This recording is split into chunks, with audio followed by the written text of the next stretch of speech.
संतवाणी YouTube channel के माध्यम से जो भी इस चातुर्मास सत्संग का आनंद ले रहे हैं उन सभी भक्तों को सादर राम जी राम।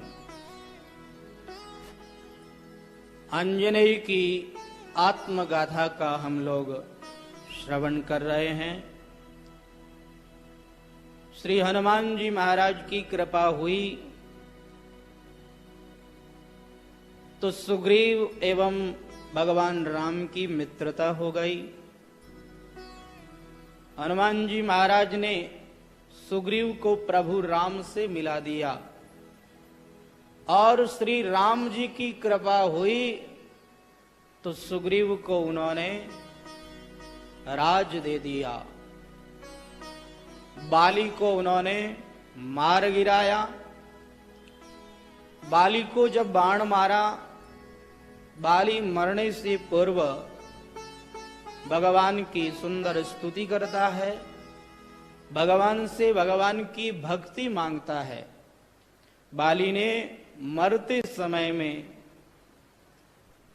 सब कुछ छोड़ करके अपना मन प्रभु चरणों में लगा लिया और भगवान से यह कहा कि जन्म जन्म मुनि जतन कराई, अंत राम कही आवत नाही।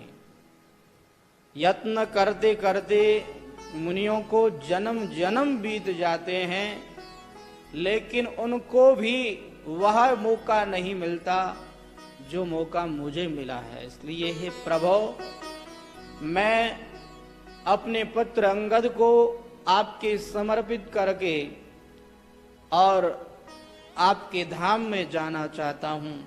प्रभु श्री राम के देखते ही देखते उन सभी वानरों के सामने बाली ने प्रभु राम का दर्शन करते हुए अपने शरीर को छोड़ दिया, भगवत धाम को गया। और बाली के जाने के बाद में तारा दौड़ी दौड़ी आई, रोने लगी, विलाप करने लगी। लेकिन हमारे प्रभु श्री राम तारा को उपदेश करते हैं कि तारा, तुम क्यों रो रही हो?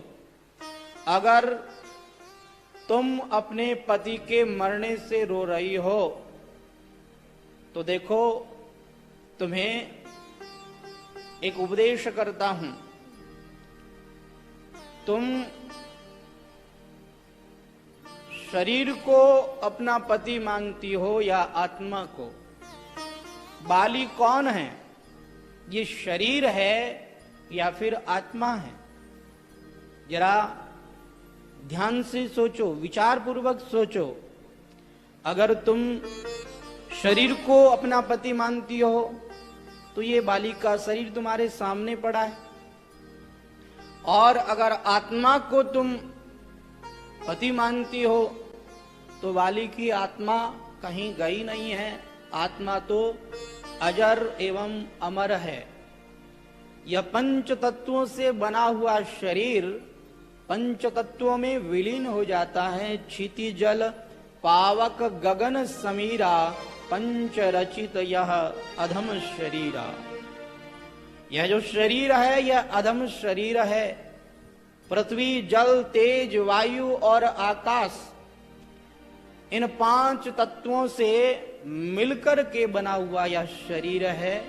ये अधम शरीर है।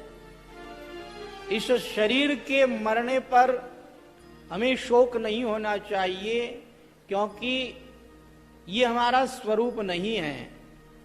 नैनम चिंदन्ति शस्त्राणि, नैनम दहति पावक, न चैनम क्लेदयन्त्यापो, न शोषयति मारुत।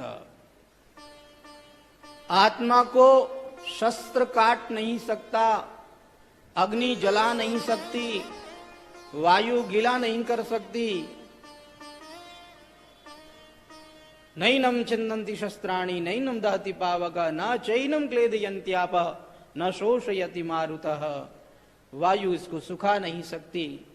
अच्छेद्योयम अदायोयम, यह अच्छेद्य है, अवेद्य है, अचिंत्य है, अविकार्य है। इसलिए तुम्हें शोक नहीं करना चाहिए। भगवान के द्वारा उपदेश सुनकर के तारा को ज्ञान हुआ और तारा ने प्रभु श्री राम के श्री चरणों में नमन किया। प्रभु श्री राम की आज्ञा से बाली का अंतिम संस्कार किया गया और तत्पश्चात प्रभु श्री राम ने लक्ष्मण जी को आज्ञा दी। कहा लक्ष्मण जाओ, जाकर के सुग्रीव को राजगद्दी पर बिठाओ, सुग्रीव का राज्याभिषेक करो। लेकिन ध्यान रहे सुग्रीव के राज्याभिषेक के साथ साथ अंगद को युवराज भी बनाना है। प्रभु श्री राम की आज्ञा प्राप्त करके श्री लक्ष्मण जी महाराज नगर के अंदर आए हैं, क्योंकि प्रभु श्री राम नगर में प्रवेश नहीं करते। 14 वर्ष तक मुनि के वेश में रहना है प्रभु श्री राम को, इसलिए प्रभु श्री राम नगर में नहीं गए, लेकिन उन्होंने लक्ष्मण जी को भेजा। श्री लक्ष्मण जी आए हैं और यहाँ सुग्रीव को राजगद्दी पर बिठा करके इनका राज तिलक किया गया है। खूब धूमधाम के साथ में सुग्रीव का राज तिलक हुआ है और अंगद को युवराज पद दिया गया है। श्री हनुमान जी महाराज कहते हैं, हे रघुवंशी कुमारों, जब सुग्रीव को राज मिल गया और लक्ष्मण जी वापस अपने भैया श्री राम के पास में आ गए, तो उस समय में सुग्रीव उस राज को पाकर के अंधा हो गया। देखिए, इस जीव के अंदर सहज दुर्बलता है, सहज दोष है, सहज प्रमाद है, सहज अज्ञान है। अगर इस जीव के अंदर दोष न हो, प्रमाद न हो, अज्ञान न हो, तो ये जीव नहीं, ये भगवान के जैसा हो जाए। लेकिन जीव के अंदर ये सहज दोष है, अज्ञान है। सुग्रीव के अंदर भी यह अज्ञान, यह दोष मौजूद था। जैसे किसी बहुत दिनों से क्षुधा पीड़ित व्यक्ति को, भूखे व्यक्ति को अन्न मिल जाए तो वो कैसे अन्न पर टूट पड़ता है, ऐसे ही सुग्रीव बहुत दिनों से राज्य से वंचित था, राज्य सुख से वंचित था, और उस राज्य सुख को प्राप्त करके सुग्रीव उसके अंदर इस तरह से लीन हो गया कि वो भूल गया मैंने क्या वचन दिया है, मेरा क्या कर्तव्य है। वह अपने कर्तव्यों को ही भूल गया। वानर राज्य सुव्यवस्थित था, क्योंकि वह बाली के प्रचंड पौरुष के कारण बिल्कुल व्यवस्थित था। बाली से सब लोग डरते थे, घबराते थे, और बाली के जाने के बाद में अंगद ने उस राज्य को युवराज के रूप में संभाल लिया। बाली के समय में भी वो प्रशासन की व्यवस्था देखते थे, और अब वो युवराज बन गए, तो युवराज बनकर के उन्होंने राज्य को संभाल लिया। किसी तरह की कोई उन्होंने कमी नहीं होने दी, परंतु सुग्रीव वो भोगों में आसक्त हो गए, और इस तरह से सुग्रीव भूल गए कि मैंने प्रभु श्री राम को क्या वचन दिया था। पावस मास, चातुर्मास प्रारंभ हो गया, और इस चातुर्मास में जो परिव्राजक लोग होते हैं, सन्यासी लोग होते हैं, महात्मा लोग होते हैं, जो एक जगह पर निवास करते हैं, उस पावस मास में मेरी बड़ी मजबूरी थी। मैं तो चाहता था कि मैं सदा प्रभु श्री राम की सेवा में रहूं, प्रभु श्री राम की सेवा से मैं दूर न रहूं, लेकिन क्या करूं। जिस समय में सुग्रीव को राजगद्दी पर बिठाया गया, तो सुग्रीव ने उसी समय में मुझे आदेश दे दिया कि तुम्हें युवराज अंगद के साथ प्रशासन का कार्य देखना है। इसलिए मैं केवल प्रभु श्री राम के पास में चरण वंदना के लिए ही जा पाता था, इससे ज्यादा मुझे समय नहीं मिल पाता था। उस ऋष्यमुख पर्वत पर प्रभु श्री राम पहाड़ की एक गुफा के अंदर चातुर्मास कर रहे थे, और प्रभु श्री राम इस तरह से वहां निवास कर रहे थे। मुझे बहुत दुख हो रहा था। प्रभूश्री राम का वह दृश्य मुझे याद आ रहा था, जिस समय में प्रभु श्री राम को सीता जी का वह वस्त्राभूषण ला करके दिया गया, और प्रभु श्री राम व्याकुल होकर के उसे छाती से लगा करके रोने लगे थे। वह दृश्य मेरे मानस में अंकित हो गया था। और श्री हनुमान जी महाराज कहते हैं कि मुझे बहुत दुख हो रहा था, क्योंकि मेरी अनदेखी मां जानकी वैदेही पता नहीं किस हाल में होगी। कौन पुत्र ऐसा होगा जो अपनी मां को दुखी देख करके दुखी न होता हो। माता जानकी न जाने कहां होगी, किस अवस्था में होगी। मुझे बहुत सोच हो रहा था, विचार हो रहा था, दुख हो रहा था। मैं प्रतीक्षा कर रहा था कि कब ये वर्षा ऋतु समाप्त हो, क्योंकि सुग्रीव ने प्रभु श्री राम को यह वचन दिया था कि जैसे ही वर्षा काल समाप्त होगा उसके बाद में हम अन्वेषण प्रारंभ करेंगे, सीता जी की खोज प्रारंभ करेंगे।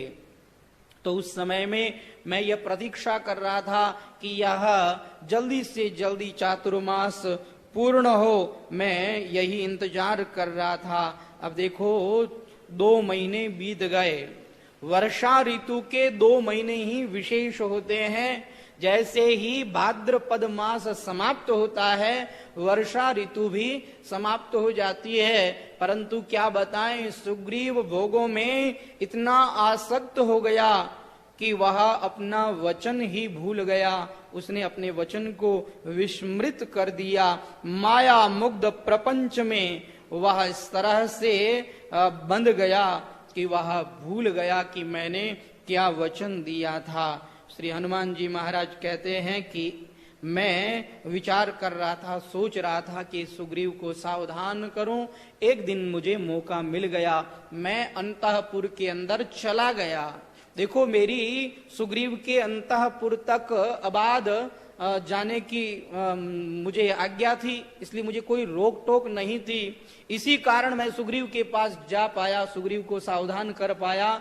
अन्यथा सुग्रीव का सचेत होना बड़ा मुश्किल था। श्री हनुमान जी महाराज कहते हैं, एकांत में देख करके मैंने सुग्रीव से कहा कि आपको पता है आपकी नगरी पर बहुत बड़ी आपत्ति आ गई है। सुग्रीव ने कहा, कैसी आपत्ति? किसी ने आक्रमण कर दिया क्या?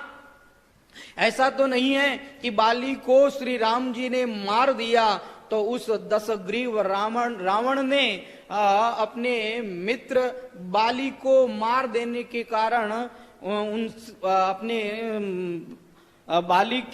बाली जो उनका मित्र है तो मित्र को मार दिया।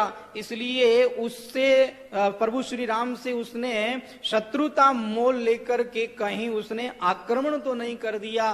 कहा नहीं, ऐसा नहीं है। अगर वह रावण आक्रमण कर देवे तो हमें कोई चिंता नहीं, क्योंकि रावण बहुत दूर रहता है, लंका बहुत दूर है और दूर होने के कारण हम लोगों को पर्याप्त समय मिल जाता है, हम युद्ध की पूरी तैयारी कर सकते हैं।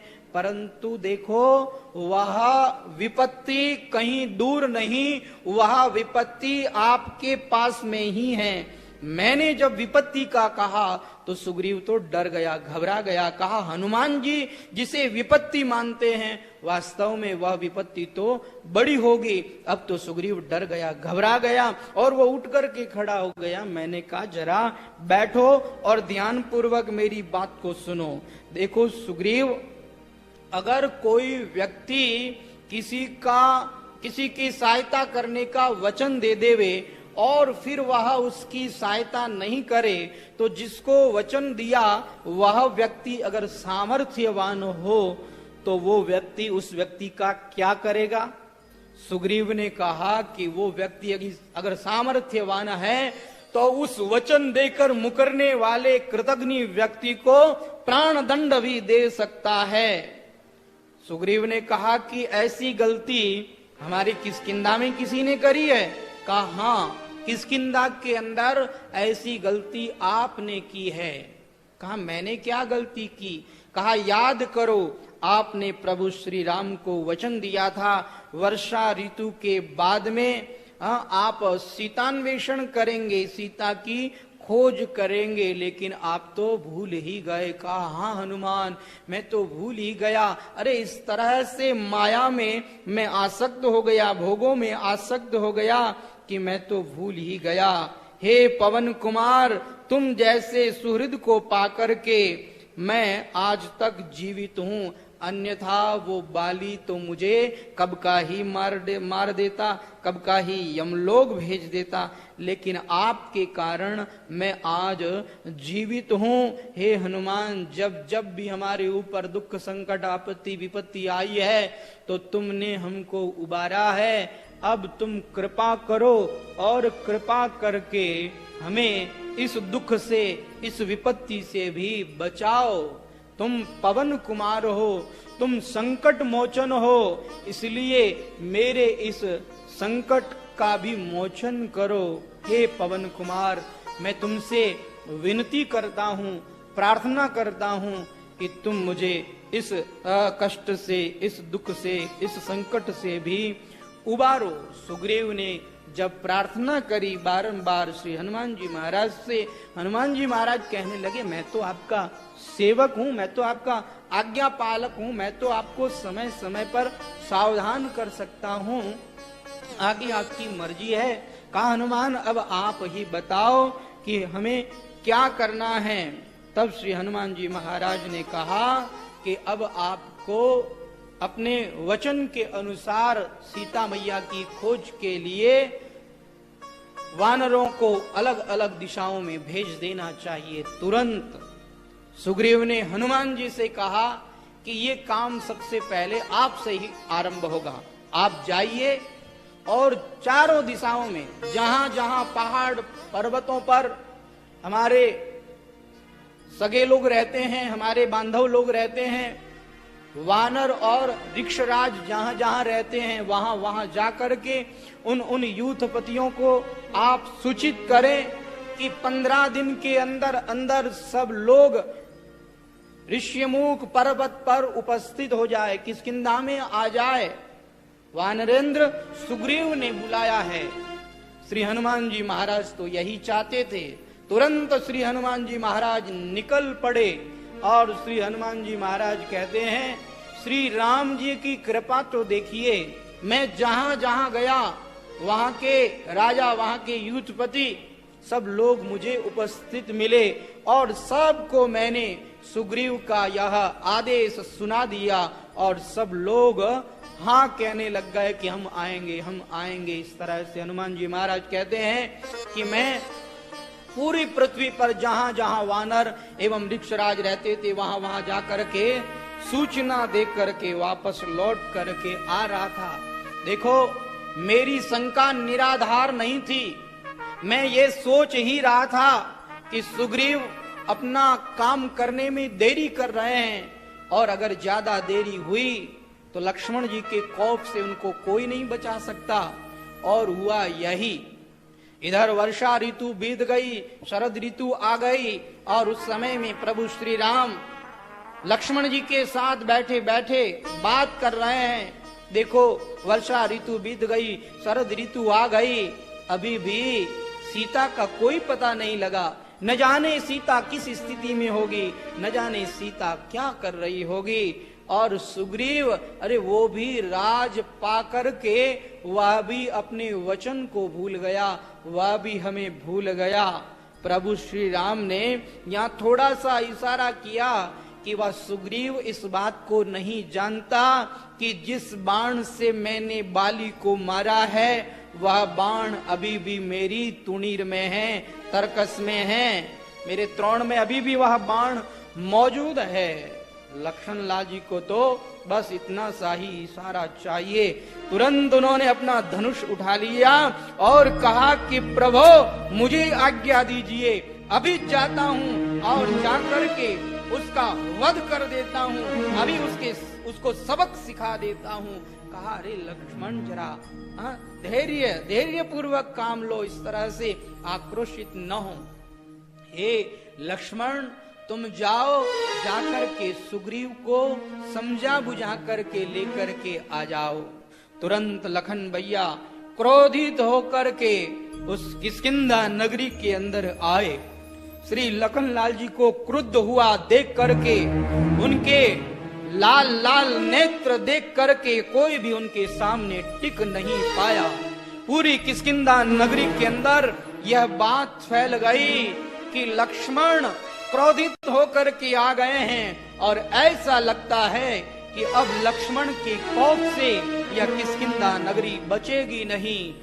सारे लोग कांप रहे हैं, डर रहे हैं, घबरा रहे हैं। सुग्रीव को पता लगता है, सुग्रीव भी उनके सामने जाने की हिम्मत नहीं कर पाते हैं। तब तारा एवं अंगद को वो श्री लखनलाल जी के सामने भेज देते हैं। तारा आती है और आकर के लखनलाल जी को प्रणाम करके कहती है कि मैं उन भुवन वंदन वंदनीय परम पुरुषोत्तम श्री राम जी ने जिनको प्राण दंड दिया, उन महाराज बाली की अबला सहायक पत्नी हूं। आपके श्री चरणों में मैं प्रणाम करती हूं। और ये पितृहीन और जिसको श्री राम जी ने स्वयं ने अभय दान दिया और जिनके पिता जिसको श्री राम जी के श्री चरणों में समर्पित करके गए, वह अंगद आपके श्री चरणों में प्रणाम करता है। जैसे ही तारा को और अंगद को इस तरह से कहते हुए सुना और प्रणाम करते हुए देखा, अंगद को देखते ही लखनलाल जी का क्रोध शांत हो गया। अपने धनुष को उन्होंने कंधे पर ले लिया और अंगद को उठा करके अपनी छाती से लगा लिया और कहा, रे अंगद, मैं तो ये भूल ही गया था कि ये राज्य तो तुम्हारा भी है, लेकिन सुग्रीव को मैं क्षमा नहीं कर सकता। उस सुग्रीव ने प्रभु श्री राम की अवज्ञा की है। वह सुग्रीव प्रभु श्री राम को वचन दे करके मुकर गया है। वह जानता नहीं है कि प्रभु श्री राम को वचन दे करके मुकर जाने का क्या दंड दिया जाता है। उसने अपराध किया है। इस तरह से लखनलाल जी बड़े क्रुद्ध हैं और लखनलाल जी को अंगद भीतर लेकर के आते हैं। इधर श्री हनुमान जी महाराज कहते हैं, मैं आया और आकर के किसी से पूछा तो उन्होंने सारा हाल बताया कि इस तरह से लक्ष्मण जी आए हैं, बड़े क्रुद्ध हैं और सुग्रीव भी उनके सामने जाने की हिम्मत नहीं कर पा रहे हैं। तब मैं गया और जाकर के श्री लखनलाल जी को मैंने प्रणाम किया। लखनलाल जी ने मुझे हृदय से लगाया और कहा कि पवन कुमार, क्या बात है, आपको तो 15 दिन हो गए, आप तो श्री राम जी की चरण वंदना के लिए भी नहीं आए। ऐसा लगता है कि अभी अभी आप कोई लंबी यात्रा करके आ रहे हैं। तब श्री पवन कुमार ने कहा, हाँ, मैं लंबी यात्रा करके आ रहा हूं और महाराज आप ये मत समझना कि सुग्रीव अपना वचन भूल गए हैं। तब तक सुग्रीव भी आ गए, लखनलाल जी को प्रणाम किया और लखनलाल जी के सामने सुग्रीव कहते हैं, माफ करना, परंतु मैंने हनुमान जी को भेजा है। हनुमान जी सबको बुला करके लेकर के आ रहे हैं। देखो, हनुमान जी ने सबको सूचना दे दी है और बहुत ही जल्दी यहाँ पर वानरों की भीड़ लगने वाली है, ऋक्षराजों की भीड़ लगने वाली है, जामवान यहाँ पर आने वाले हैं, इसलिए आप चिंता न करें। श्री हनुमान जी महाराज ने लखनलाल जी का क्रोध शांत किया और इतने में ही बाहर थोड़ी आवाज आने लगी। तो मैंने लखनलाल जी से कहा, आप बाहर चलिए और चल करके देखिए। जैसे ही लखनलाल जी और सुग्रीव के साथ में बाहर आए, बाहर आकर के क्या देखते हैं कि वहां पर लंबी लाइन लगी हुई है वानरों की। जितने भारत के अंदर वानर थे ऋक्षराज से, सब के सब लोग आ गए हैं और वहां पर श्री सुग्रीव के साथ लखनलाल जी ने जब उन वानरों को देखा, लखनलाल जी का क्रोध शांत हो गया और तुरंत श्री हनुमान जी महाराज कहते हैं कि चलो, जल्दी से जल्दी प्रभु श्री राम के पास चलो और श्री राम जी को जाकर के हम सूचना करते हैं कि वानरों को हमने इकट्ठा कर लिया है, अब जल्दी से जल्दी सीतान्वेषण का कार्य हमें प्रारंभ करना चाहिए। तुरंत उन सभी वानरों को श्री राम जी के पास में जाने की आज्ञा दे दी गई और सब लोग वहां से चल करके श्री राम जी की ओर आने लगे। सुग्रीव लखनलाल जी के साथ में और हनुमान जी महाराज कहते हैं मैं भी उनके साथ में था। सुग्रीव ने आकर के प्रभु श्री राम के श्री चरणों में प्रणाम किया और तुरंत प्रभु श्री राम ने सुग्रीव को अपने हृदय से लगा लिया, गले से लगा लिया। सुग्रीव प्रभु श्री राम के श्री चरणों में गिर करके प्रार्थना करता है, हे भगवान माफ करना, मुझे बहुत देरी हो गई। मैं ये राज पाकर के और भोगों के अंदर इस तरह से आसक्त हो गया कि मैं अपना वचन भूल गया। परंतु हे प्रभु अब मैं आ गया हूं, अब जल्दी से जल्दी सीतान्वेषण का कार्य हम प्रारंभ करेंगे।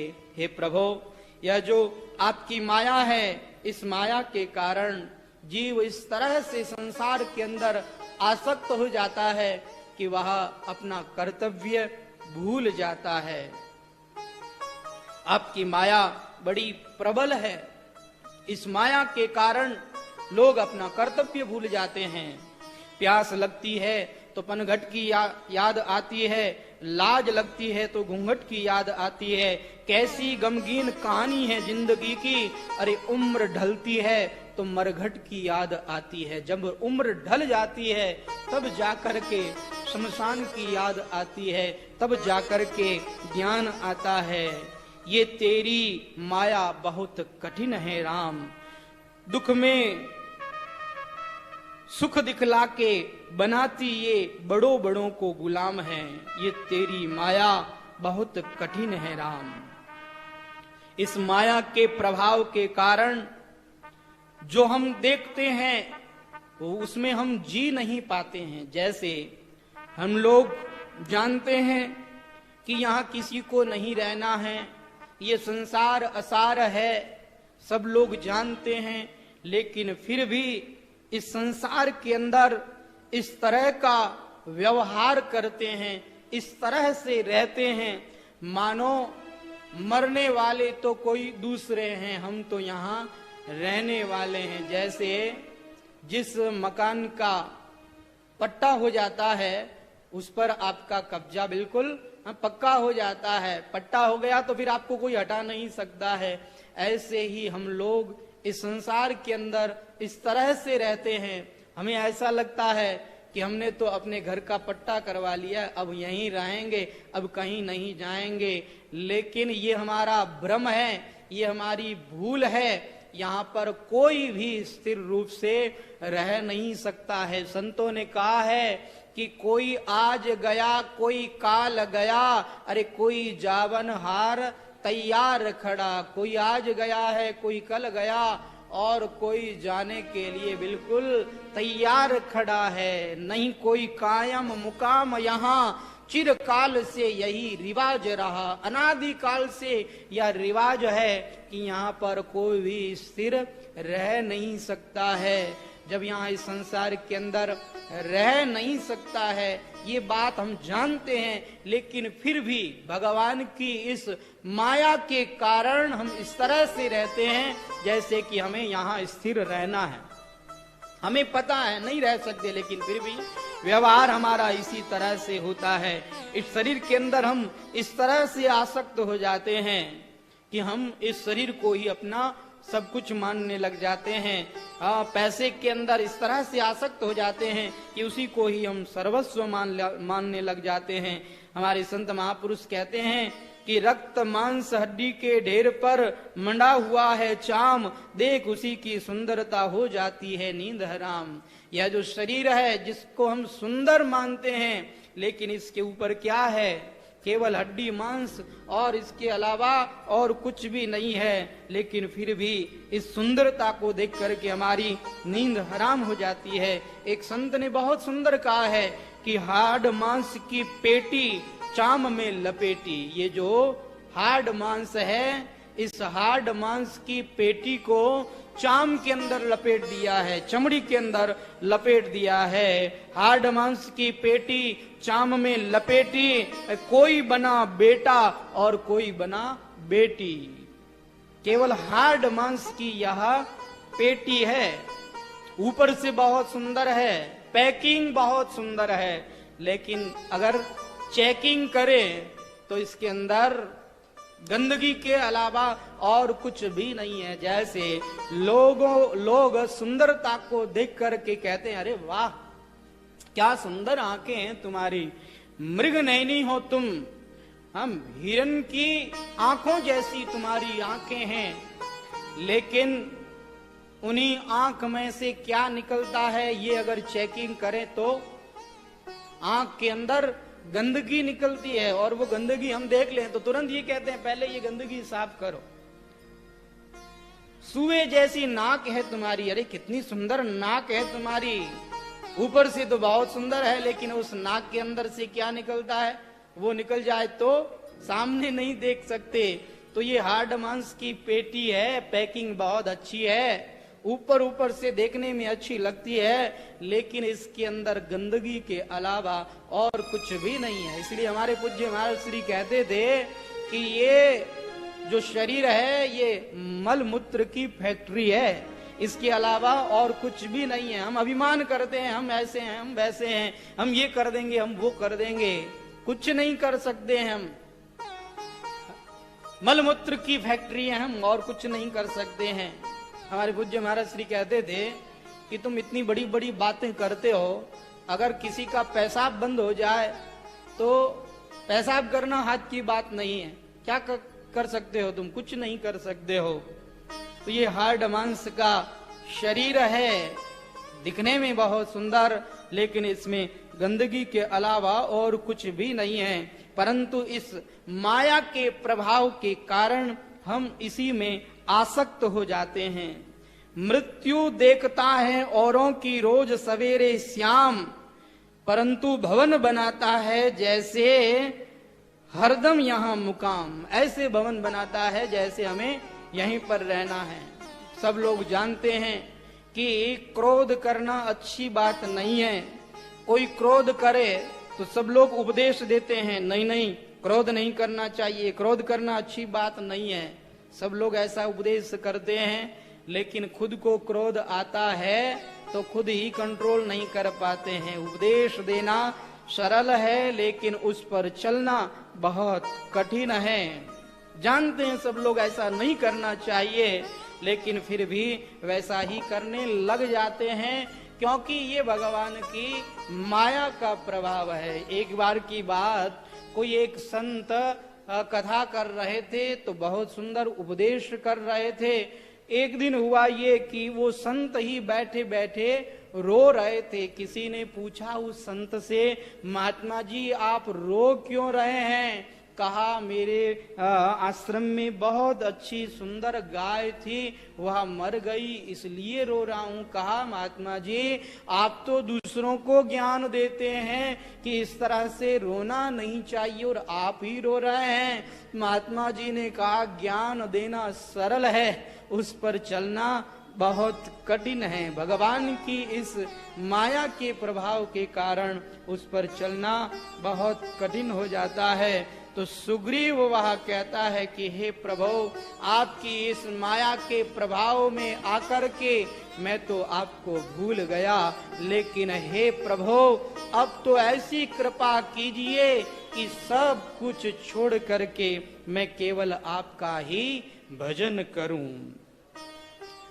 अब प्रभु कृपा करहूं एही भांति, अब प्रभु कृपा करहूं एही भांति, सब तजी भजन करहूं दिन राति। हो सब तजी भजन करहूं दिन राति।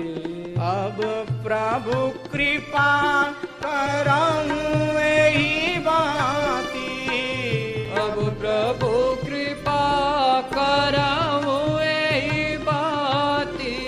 सब तजी भजन करहूं दिन राति, सब तजी भजन करहूं दिन राति। श्री राम जय राम, जय जय राम, श्री राम जय राम, जय जय राम, श्री राम जय राम, जय जय राम, श्री राम जय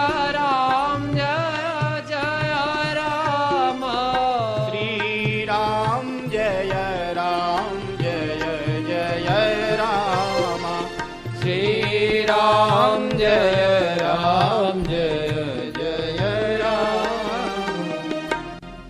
हे प्रभु बस अब तो केवल आपका भजन ही करना चाहते हैं, अब तो केवल आपकी शरण में ही रहना चाहते हैं। सुग्रीव पर भगवान ने कृपा करी, सुग्रीव को अपने हृदय से लगाया और कहा कि कोई बात नहीं, अब तुम सावधान हो गए हो तो अब जल्दी करो। श्री राम प्रभु की आज्ञा प्राप्त हो गई। तुरंत वहां पर वानर लोगों की भीड़ लगी हुई है। इतने वानर हैं कि वानरों के जो यूथपति है, सेनापति है, वो भी हजारों की संख्या में हैं। अब उन सभी वानरों का प्रभु श्री राम से कैसे परिचय कराया जा सकता है? एक एक का प्रभु राम से परिचय कराएं तो यहाँ तो परिचय में ही सालों बीत जाएंगे, सीता जी की खोज कौन करेगा? इसलिए विचार किया कि जो जो मुख्य मुख्य यूथपति हैं उनसे परिचय कराया जाए।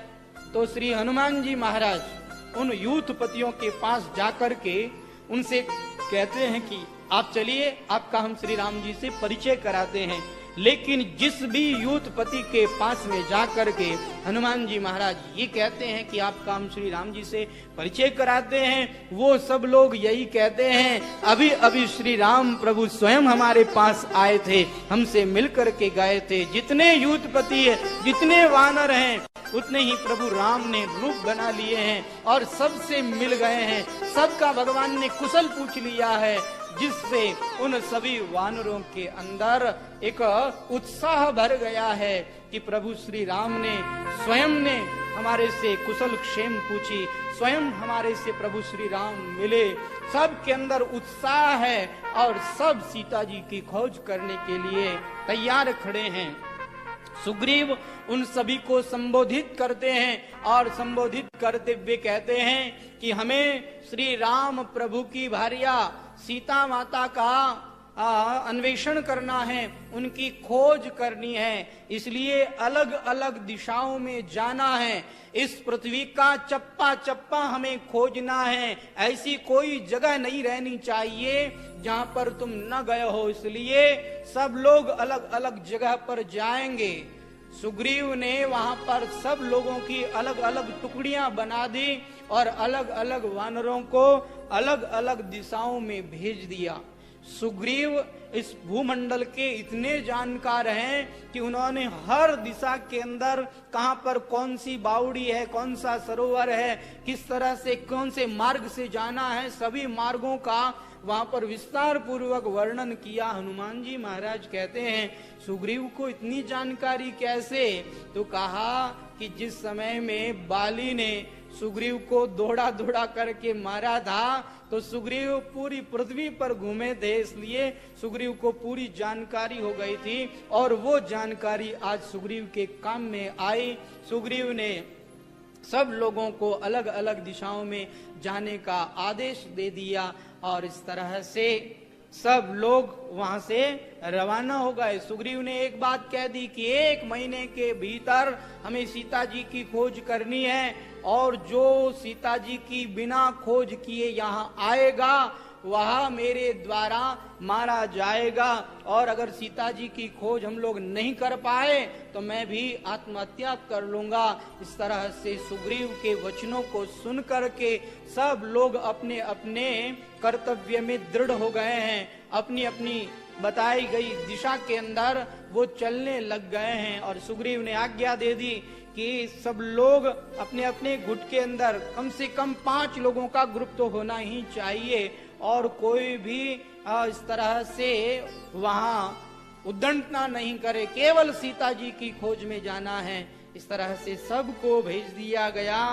अंत में श्री हनुमान जी महाराज कहते हैं कि हमारी टुकड़ी बची, जिसमें युवराज अंगद, वयोवृद्ध ऋक्षराज जाम्बवान, नल नील सुषेण, शरद द्विविध मयंद और हनुमान जी महाराज कहते हैं मैं, ये लोग बचे थे।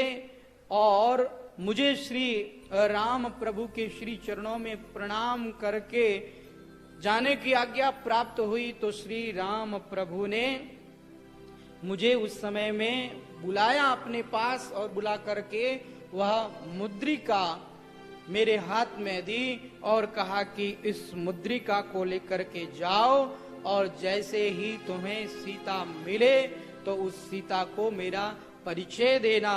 और श्री हनुमान जी महाराज को श्री राम जी ने संदेश दिया कि तुम्हें इस तरह से जाना है।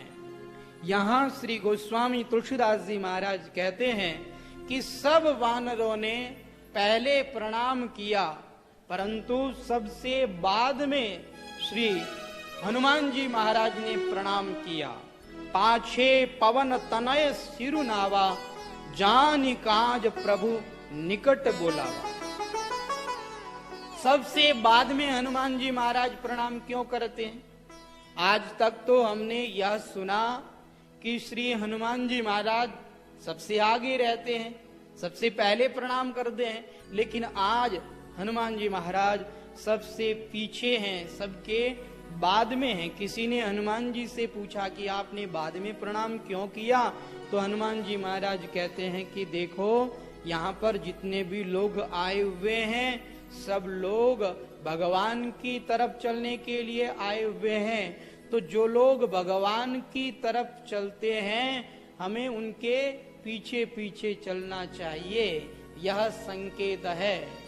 महाजनो ये न गता सपंथा, हमारे शास्त्रों में आया है कि हमारे गुरुजन जिस ओर चलते हैं, जिस मार्ग पर चलते हैं, हमें भी उस मार्ग पर ही चलना चाहिए। वैसे किस मार्ग पर चलना चाहिए? अगर ये प्रश्न उत्पन्न हो तो इस प्रश्न के कई उत्तर मिलेंगे। व्यक्ति भ्रमित हो जाएगा कि हमें कौन से मार्ग पर चलना है। जैसे आप महाभारत सुनते हैं तो महाभारत के अंदर जिस समय में पांडवों को वनवास है, उस समय में पांडव लोग जल पीने के लिए जाते हैं और वहां यक्ष उनको जल पीने से रोकता है और वो जल पीते हैं तो वहीं पर वो मर जाते हैं। चारों पांडव मर गए, केवल एक युधिष्ठिर महाराज पीछे से आए और उन्होंने जब अपने चारों भाइयों को मरा हुआ देखा तो उन्होंने पूछा कि कौन अदृश्य शक्ति है जो मेरे भाइयों को इस तरह से मार दिया, कौन है? आप मेरे सामने आए।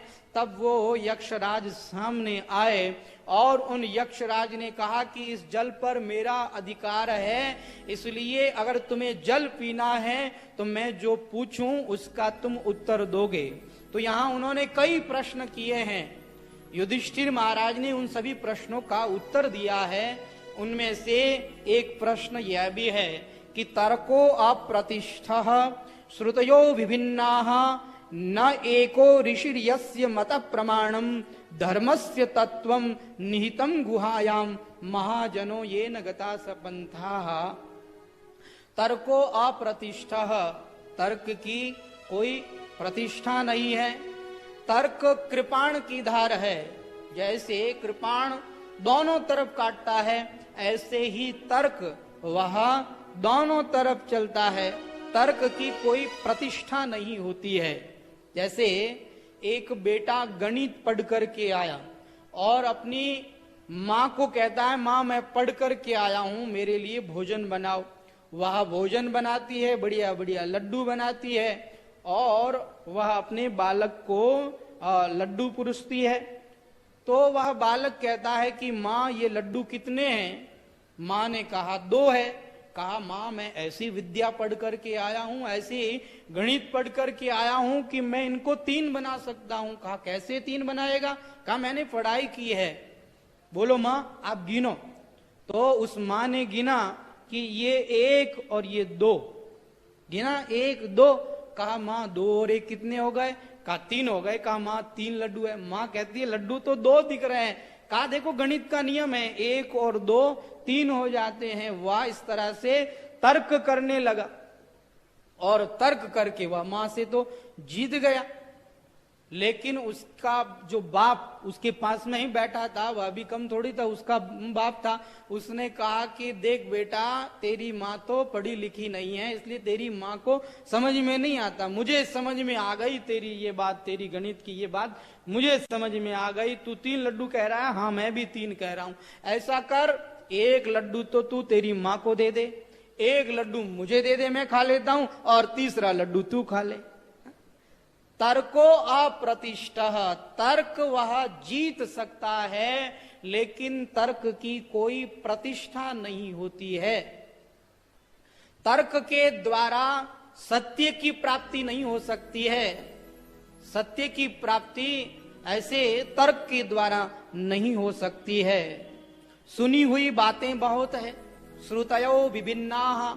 हम अलग अलग शास्त्रों में अलग अलग बातें सुनते हैं और भ्रमित हो जाते हैं कि हम किस मार्ग पर चलें, ये मार्ग सही है कि वो मार्ग सही है। श्रुतयो विभिन्नाः, और न एको ऋषि यस्य मतः प्रमाणम, कोई एक ऐसे ऋषि भी नहीं जिनके मत को हम प्रमाण मान ले। हजारों ऋषि हुए, सबके अलग अलग प्रमाण हैं, अलग अलग मत हैं, तो हम क्या करें? धर्म जो है वह किसी गुफा के अंदर है, उस धर्म को खोजना बहुत कठिन है। इसलिए क्या करें? तो कहा महाजनो येन गतास पंथा।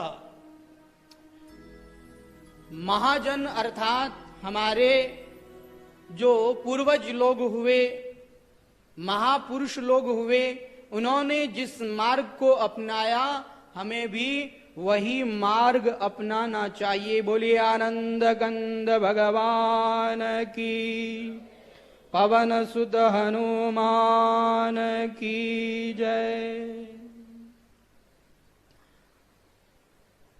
युधिष्ठिर महाराज ने जब यह उत्तर दिया, तब वो यक्षराज उनसे प्रभावित हो गए और उन्होंने वहां पर कहा कि एक भाई को हम जिंदा करेंगे। तो उन्होंने कहा कि मेरे भाई सहदेव को आप जीवित कर देवें, क्योंकि मैं कुंती का पुत्र हूं, माता कुंती का बेटा, तो मैं एक जीवित हूं। मेरी मां माद्री का बेटा वह जीवित नहीं है, इसलिए मेरे छोटे भाई को आप जीवित कर देवे। तो वो यक्ष बड़े प्रभावित हुए और उन यक्ष ने कहा कि आपके अंदर धर्म है, आपने अपने भाई को जीवित न करके अपनी सोतेली माँ के भाई बेटे को आपने जीवित किया, सोतेले भाई को आपने जीवित किया। आपके अंदर धर्म है, हम आपसे प्रसन्न हैं, इसलिए हम आपके सभी भाइयों को जीवित करते हैं। तो कहने का मतलब यह है कि जो महापुरुषों ने मार्ग बताया है, जिस मार्ग पर महापुरुष चले हैं, हमें वही मार्ग ही अपनाना चाहिए, उस मार्ग की ओर ही चलना चाहिए। जिनका लक्ष्य भगवत प्राप्ति का हो, ऐसे महापुरुषों के पीछे पीछे चलना चाहिए। तो हनुमान जी महाराज कहते हैं कि इसलिए हमने पीछे प्रणाम किया इन सब लोगों के, हम पीछे पीछे आए। किसी ने गोस्वामी श्री तुलसीदास जी महाराज से पूछा कि हनुमान जी महाराज ने पीछे प्रणाम क्यों किया? तो कहा देखो, हनुमान जी महाराज पवन पुत्र है, तो पवन जो है वह पीछे से ही अनुकूल होती है। जैसे हम चल रहे हो तो उस समय में सामने से अगर पवन चल रही हो, सामने से आंधी आ रही हो, तो चलने में बड़ी दिक्कत होती है, कठिनता होती है। और पीछे से अगर वायु चल रही हो, पवन चल रही हो, तो चलने में हमें सहजता होती है, सुगमता होती है।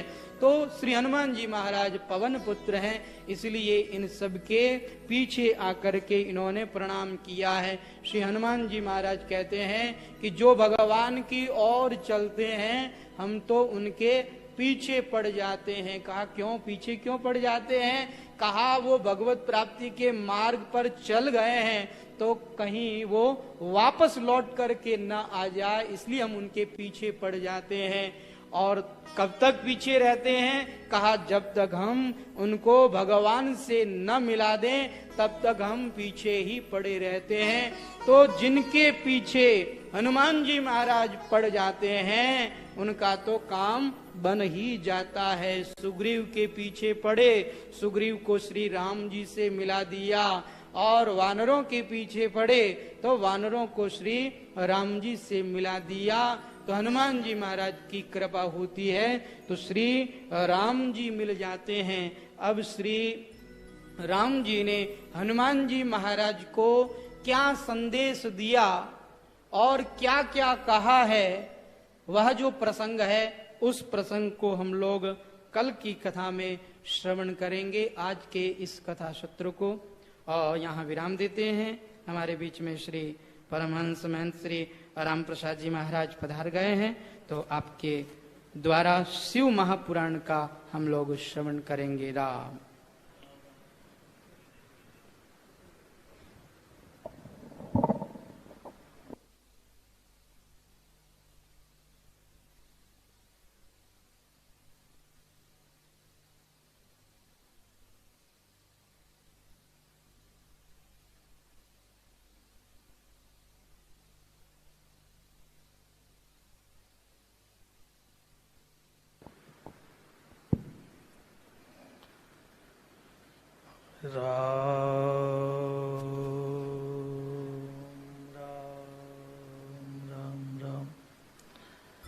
हरे राम राम राम सीता राम राम राम। हरे राम राम राम सीता राम राम राम। हरे राम राम राम सीता राम राम राम। हरे राम राम राम सीता राम राम राम। हरे राम राम राम सीता राम राम राम। हरे राम राम राम सीता राम राम राम। हरे राम राम राम सीता राम राम राम। हरे राम राम राम सीता राम राम राम। हरे राम राम राम सीता राम राम राम। हरे राम राम राम सीता राम राम राम। हरे राम राम राम सीता राम राम राम। हरे राम राम राम सीता राम राम राम। हरे राम राम राम सीता राम राम राम। हरे राम राम राम सीता राम राम राम। हरे राम राम राम सीता राम राम राम। हरे राम राम राम सीता राम राम राम। हरे राम राम राम